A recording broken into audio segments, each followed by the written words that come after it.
बिस्मिल्लाहिर्रहमानिर्रहीम, अस्सलामुअलैकुम। आप देख रहे हैं नेशनल न्यूज़ और मैं हूं सुबान कुरैशी।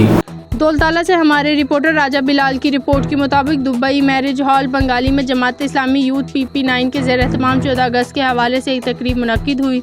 तकरीब का आगाज़ तिलावत कुरान पाक और नाते रसूल मकबूल से किया गया। मुख्तलिफ स्कूलों से आए बच्चों के दरमियान तकरीरी मुकाबले और मिली नगमों के मुकाबले हुए। अच्छी परफॉर्मेंस पर बच्चों में इनामात तकसीम किए गए। इलाका की कसीर तादाद ने इस तकरीब में शिरकत की। बच्चों की हौसला अफजाई की। तकरीब के इख्तिताम पर कौमी तराना और दुआ की गई।